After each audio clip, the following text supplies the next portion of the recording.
Hey guys, welcome to another episode of Careertainment, your favorite career resource channel for professional managers, students, and entrepreneurs. And my name is Vikram Limsay.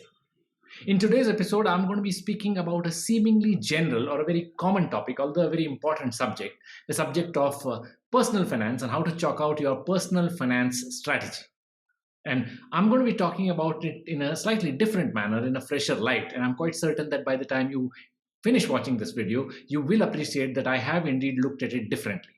And not just that, I'm also assuring you that by the end of this video, you are going to be walking away with certain nuggets which are going to be very important for you that you can use in chalking your own personal finance strategy without much help from anybody outside.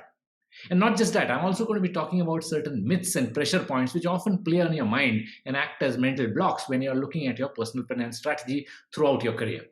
So I request you to watch this video till its end, like the video, subscribe to the channel, and more importantly, share it with your friends, families, well-wishers, and your extended networks like you always do. Thank you for watching. Now, there is so much wonderful advice available about personal finance in the online world. There are subject experts, domain experts who give you a deep dive knowledge of each asset category, different investment categories, etc. And why just the online world? I'm quite certain you'll have your own personal finance advisors, your chartered accountant friends from whom you must be getting some phenomenal advice. And I'm quite certain you must be going to them from time to time. I have benefited from their advice and I'm really grateful for that. But what I found is that most advice available is from a very, very high expertise level and very little available on what should be the general overall philosophy of planning your personal finance strategy throughout your career. And that is what I'm going to be focusing upon in this video. And that's how, in my view, this approach will make it unique, because I'm going to look at the entire approach, an overall bird's eye view of how to chalk out your personal finance strategy throughout your career, from the beginning of your career till the end of its career. And I found this topic a little missing. People delve deep into the details of every asset class and investment categories, etc. Of course, that is important. And even I'm going to do a follow-up video where I'm going to get into details about what to buy, where to buy, when to invest, how to invest, with whom to invest, etc. But that will get into specific details, I thought we'll take one step back and look at the overall philosophy, so that when you get into the specific details, it will become a little more easier. And I'm talking to you as one of you. I'm talking to you as if to the first generation entrepreneurs or the regular corporate crowd who's kind of joined the corporate world and is climbing the corporate ladder and probably will retire after a couple of years and have these similar pressures of family, asset, house, home, elderly care, etc. Those kind of pressures. I'm not talking to billionaires who are probably born with a golden spoon, right? And I'm not also a seller of some mutual funds or trying to push some SIP down your throat or a reseller of some asset category, nothing like that. I'm just one of you trying to share about what I have learned, what I have experienced as a user, and I have benefited from a lot of advice. I have made a lot of mistakes as well, and I thought I have kind of figured out what should be the general personal finance strategy when you're looking at it in a holistic manner about your career, and that's what I'm going to be talking about. The first thing that one needs to look at when you're chalking your entire personal finance strategy is not to make two mistakes. I've often found many friends making these two most common mistakes. Number one, they do the wrong thing at the wrong time, or should I say they don't do the right thing at the right time. I've seen people taking some incredulous decisions at the end of their careers, which they should have taken much earlier. Or I've seen some people take some decisions which sound so ridiculous at the beginning of their career. They could have waited a little and probably they could have benefited much more at a later date. I've also seen people not doing anything about their personal finance strategies till they are in their late 30s or early 40s, etc. And after that, they begin to panic, and then they take those steps which leads in, sadly, erosion of their hard-earned wealth. So those are kind of things. So that is the first mistake that most people make, and I hope you don't make that. The second thing is they don't follow the golden rule of personal finance investing. And what is the golden rule of personal finance investing? Number one, be early. Those who start early, people know the benefits of compounding that accrue, and those who start early really benefit in the long run. I remember when I didn't have any money and the salaries were very low, my father pushed me into buying one, or rather starting one PPF policy, in which he started to put even 500 rupees and 1,000 rupees on his own, and that has benefited me largely over the years, after 30, 35, 40 years. So one is starting early. The second is about being disciplined about it. You can't jump from one asset class and investment decision to another decision from time to time. Of course, you are living in a dynamic world. Many asset categories are emerging, some new things are coming up from time to time. For example, cryptos and all these things have come only recently, so you need to kind of change your strategy from time to time. But I guess I'm clear about explaining to you the general rule, right? You need to be a little disciplined in whatever decision that you take. That's the second one. And the third one is be patient. All the financial decisions will accrue to you a certain result and returns in their own time. So don't need to lose patience and jump from one to the other all the time. So these three together, which means starting early, being disciplined about your investments and personal finance, and being patient about your personal finance decision, form the golden rule of personal finance. So these are the two beginning mistakes that people make. One, not doing the right thing at the right time, and secondly, not following the golden rule, which is starting early, being disciplined, and being patient. Having said that, let's move to the other basics of looking at the overall philosophy of personal finance strategy. I'm again telling you, I'm not getting into details in this video. I will do a follow-up video where I will look at asset categories. There are so many. There are REITs and DEFIs and of course stocks and bonds and so on and so forth. There are so many categories, and we'll come to that at a later stage. But today we are looking at an overall strategy which will help you from the beginning of your career till the end of your career. I'm sure many of you are in different phases of your career, and I have tried to take a generalized view. Quite honestly, personal finance is such a wide topic, and it can be tailor-made to each individual differently based on his scenarios and situations. All of us have different situations which are unique to us. So there cannot be, in that sense, a general strategy for each and everybody, but I'm sure you understand. You cannot even look at specifically for 1 billion people. So I'm trying to make it a very generalized, generic kind of an approach, and I hope you'll appreciate that. And to do that, my production team has put together a couple of slides which I think are very helpful, and they will kind of help me in taking the flow in a very logical manner. And I'm going to open up those slides. My face is going to move to the side this time, and there are going to be slides over here. If you like those slides, please like them. If you've got any questions, put them in the comment sections. I'll try to kind of answer them, or I'll try to direct your questions to the right personal finance experts whom I know. Some of them are just phenomenal, and some of them are absolutely radical and unique. The kind of perspective that they give is so awesome that you don't find them regularly. So I'll try to help you out in my own way, but put your questions and comments and likes if you have any. So let's move chapter by chapter, and I'll take the use of this slide, right? Okay, so I hope the entire screen is visible to you. In the blank space, the slides are going to come in. My face is now on the side, so I'll keep talking while I move the slides along. I hope that is convenient for all of you to watch, right? So here goes. The first thing that you need to look at when chalking out your entire personal finance strategy is to look at life cycle or life stage zones. Each of us is growing in age, right? We start our careers at the age of 20, 21, 22, some of us even earlier. And then we end up by the time we are 57, 58, 59 retired. And now, of course, people work even post-retirement, and people prefer to work till the time they are able to physically contribute somewhere, right? So we go through various life stages and life stage zones. And I thought the first thing that you need to decide when you're chalking out your personal finance strategy is to understand which life stage zone do you belong to. And I feel there are basically, I've kind of tried to give an interesting name to each of these life stage zones, and each zone has a kind of characteristics. And when I click on that, you'll understand. The first life stage age, and I'll start from 25 to 35, because no point before that. Even if you're starting a job at the age of 20 or 21,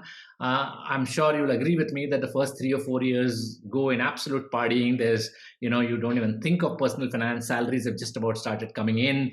So many things that you wanted to spend money on without borrowing from your parents or other resources, you get it on your own now. So you're very happy to spend your own money. So let's begin a little later. Let's start at, that's 25 is the age when you start thinking that, hey, my bank account is getting emptied very soon, and I should really think of savings. And those are stages where things start happening, right? So I would call that stage and I will denote it with this interesting picture. And I thought that would be called as a build stage of your life cycle. So that's your personal finance life stage zone, calling the build phase. The second one is, of course, from 35 to 45. I've just made 25 and 35. Don't worry about that. It's just 35 to 45. You generally get the idea, right? A 10-year zone.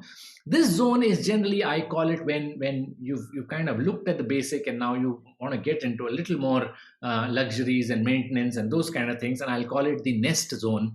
And the third zone is called the 45 to 55. I'll call that the explore zone, where you have a little more money, and I'll come up with those characteristics in each of these zones, and I call that the explore zone, where you start exploring outside. Many people change your jobs in this zone. Many people take your second homes in this zone.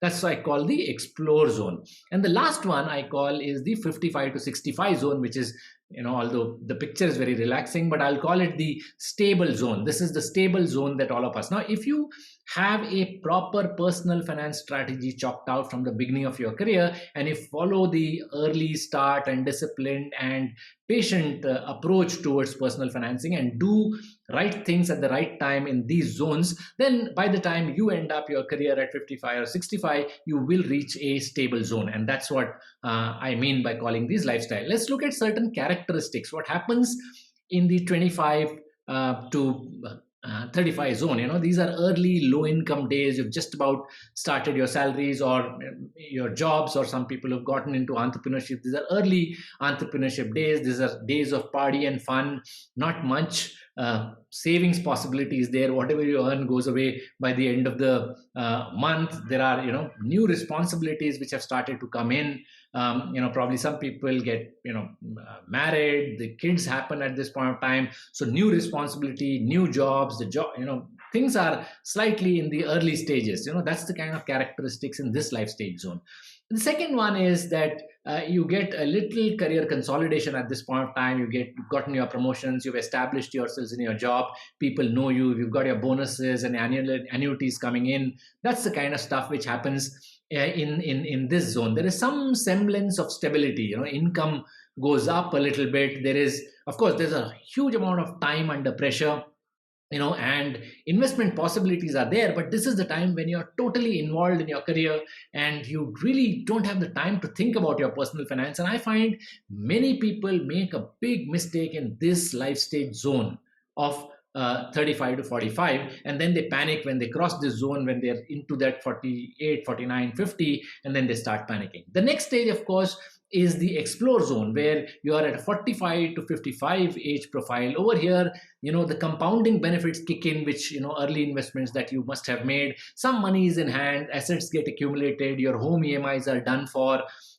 children are on their way out, at least in your late 40s, they're getting into colleges or their first jobs or internships or something like that.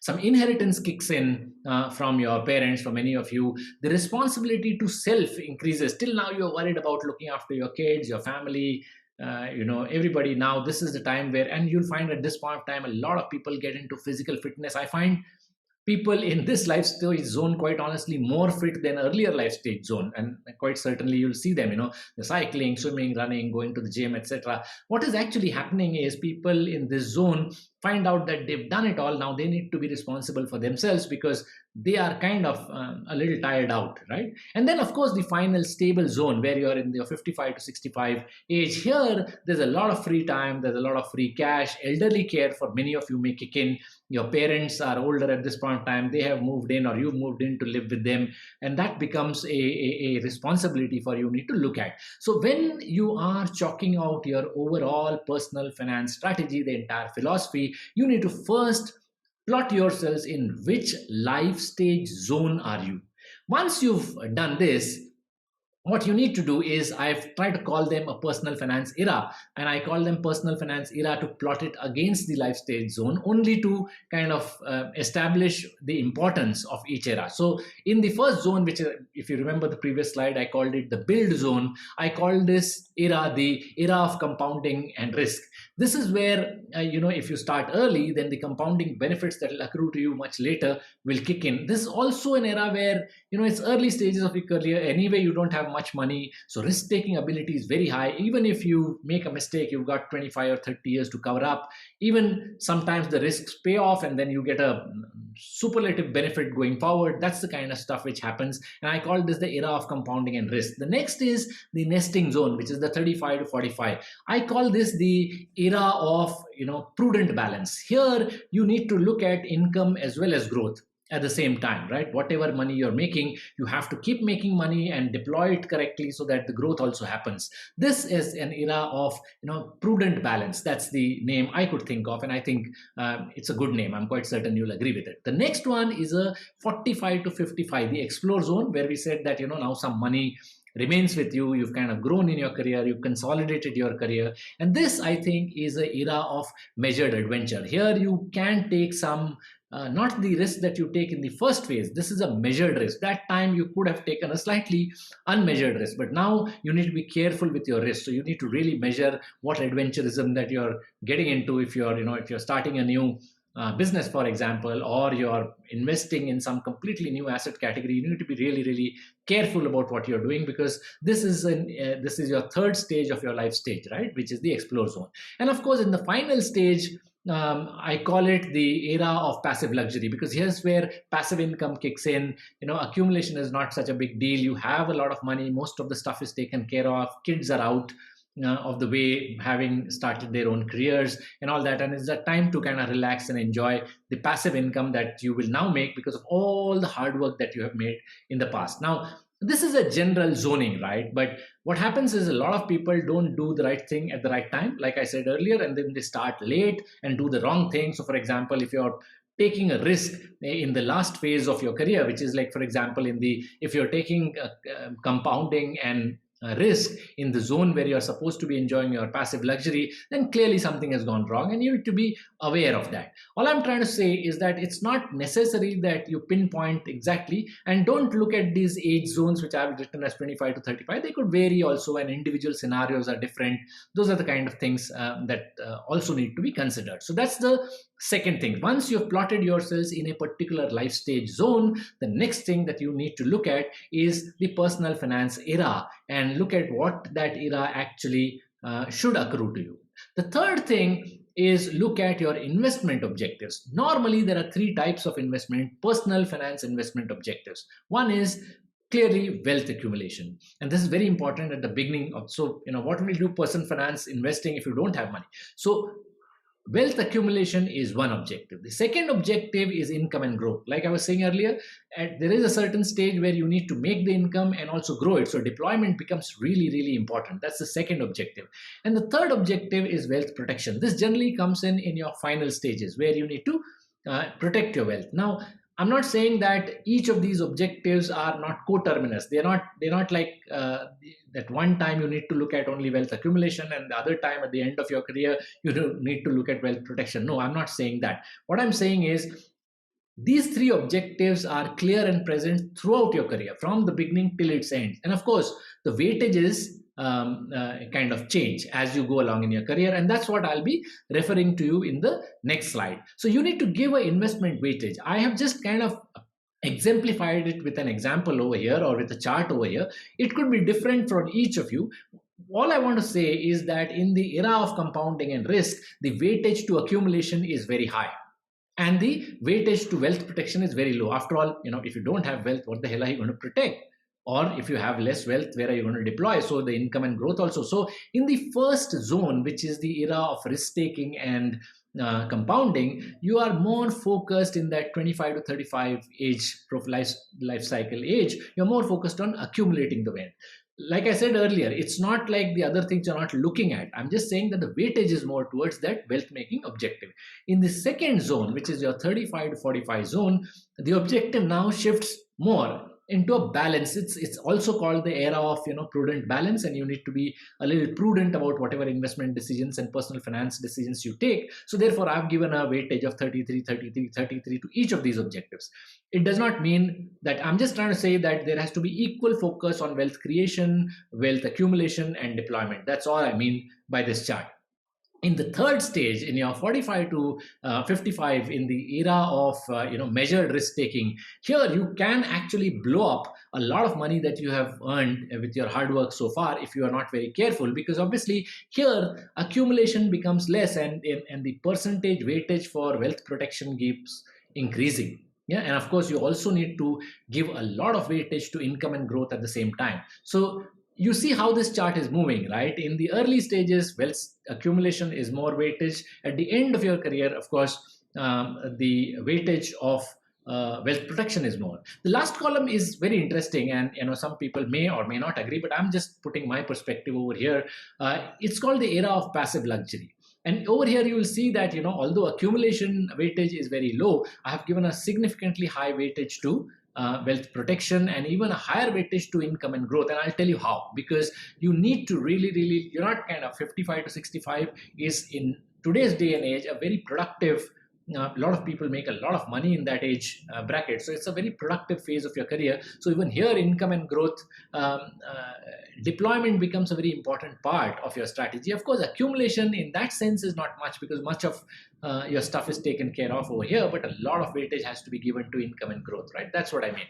The next slide, once you do that, so once you've plotted yourselves in a lifestyle zone, once you've understood which are the eras that you are in, once you've given the proper weightage to what you really want to do, the next step that you need to go to is to classify the asset. And to classify the asset, I've just put an easy chart. I'm sure there are many experts and domain managers and domain experts and subject matter experts who will give you some phenomenal insight, and I will also try to give you in the next video into specific asset classes, investment categories. But in this slide, I'm just trying to mention that there are broadly three types of assets. There's the hard asset, soft assets, and of course liquid assets. Now, there are a lot of definitions available online, and you can refer them. But to me, broadly, they are classified based on these three. There should be asset appreciation, there should be income generation from the asset, and of course, there is free cash convertibility, which means you should be able to sell off that asset and convert it to cash and start using that.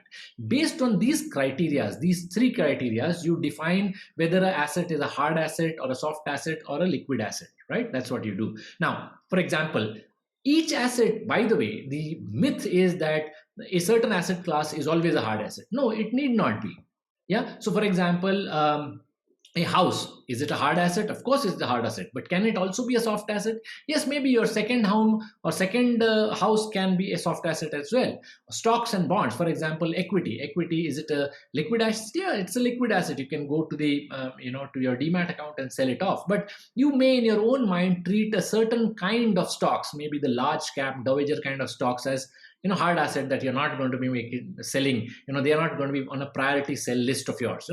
So each asset category can be either a hard asset or a soft asset or a liquid asset. Yeah, it's not written hard and fast, and for each of us it is different. Yeah, that's what I mean. So once you look at your lifestyle zone, categorized yourselves in a particular zone, we are talking of the larger bird's eye view of your personal finance philosophy throughout your career, right? And that's why we are looking at the broad principle, not at the specific deployment, which we'll come to in a later video, right?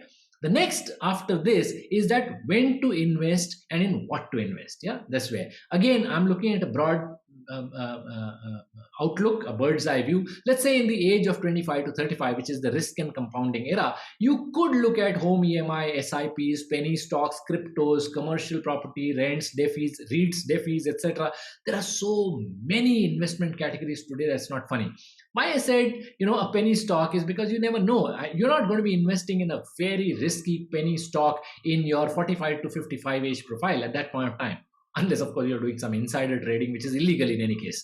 And we're not talking about that kind of stuff. But if you want to take risk, for example, even investing in your hard assets, you're going to be looking at starting your EMIs early. So let's say you start your home EMIs much early. Of course, you need to look at your rent and buy decisions, whether, sometimes what happens is if you don't take a proper rent and buy decision, your asset can actually turn out to be a liability.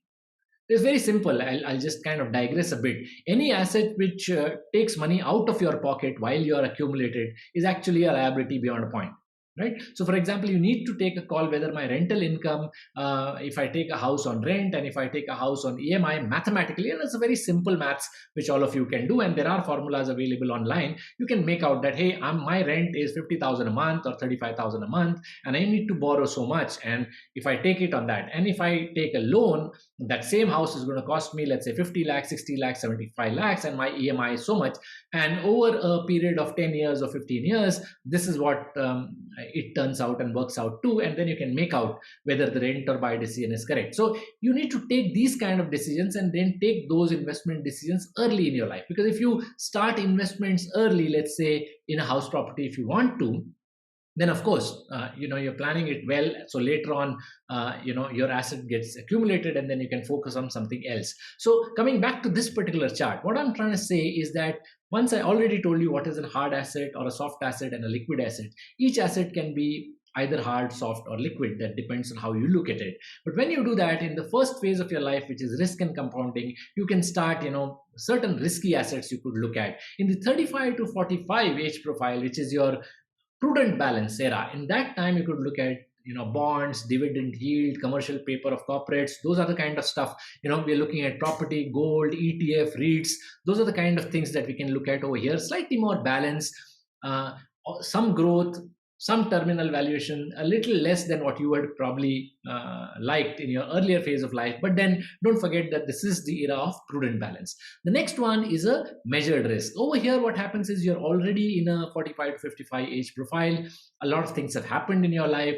Maybe you could go in for your second home. You could go in for large cap stocks because they're going to be dividend yielding for the next 15, 20, 25 years, which you're going to be needing till the end of your life or end of your career. You could look at commercial paper. You could look at commercial property. Commercial property is also an investment category that can kick in, and it's quite a liquid investment that you could make, and of course now there are modern formats, or like REITs. You can even buy shares in commercial property. And then of course in your last phase, is 55 to 65.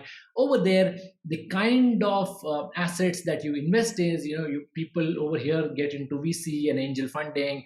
They get into government bonds because yields are low and returns are low, but they want just stability and government assurance. And of course they also do a lot of social sector investing, etc. at this stage.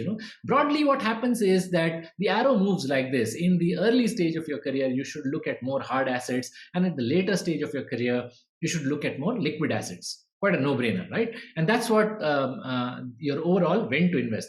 The two most ignored asset classes is what I'm going to be talking about. One is self-investment. If you heard of that famous Warren Buffett quote, in which in one of the videos he says that one of the investments that people forget to make is investing in self. If you continuously start investing in yourself from the beginning till its end, that's one of the best investments that you'll ever make. Public speaking, learning new courses, reskilling yourselves, looking at the newer developments in technology and other stuff around you. If you continuously keep investing yourselves, because it's a lifelong learning phase that we are in.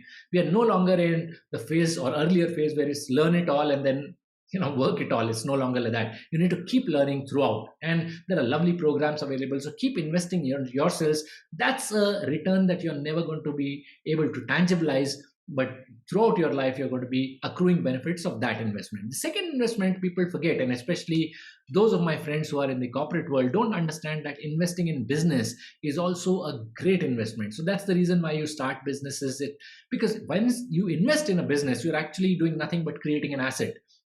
And after working for 10 or 15 years in that business, then that business starts accruing benefits and it gives you returns till the end of your career in whatever business you've picked. And you can even sell it off. You can even, in partnerships, knock it off to somebody else. But basically, if you start a business and an entrepreneur, you're also creating a great investment opportunity, and many people ignore that. These are, in my view, two of the most ignored asset classes. All right, so that's what we're talking about. There are also some of the myths and pressures that happen, which kind of play on your mind, and I feel these are mental blocks. When you're chalking out your overall personal finance strategy, and I just want you to be aware of that. That's about all. Be aware of that, rather, in correct English. And I'll talk about that. I'll just kind of I'm end of my slides. I'm just taking out this slide right now and putting my full face on the screen, and we'll talk about those myths and pressures which happen while you chalk out your personal finance strategy.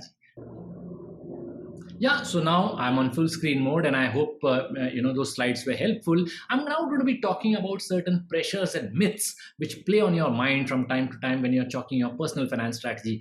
Number one, personal finance is just another thing that you're doing. So don't take it as something which is kind of so important. Play it easy. Let it not play too much on your mind.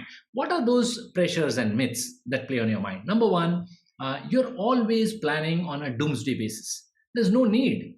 Quite honestly, things have worked out for a billion people before you, and they will work out for you. But fact of the matter is that you plan your entire personal finance strategy on a doomsday basis, that something is going to go wrong in your life, and that's the time you're going to need a huge amount of money. Of course, that's one prudent way of doing that. But some people go so negative that leads to the second pressure, and they put pressure upon themselves in save, and they do so much saving that actually they don't need to do that kind of saving, and they forget enjoying their life. Because after all, you work to also enjoy your life, with your family and with your friends, etc., and they forget doing that.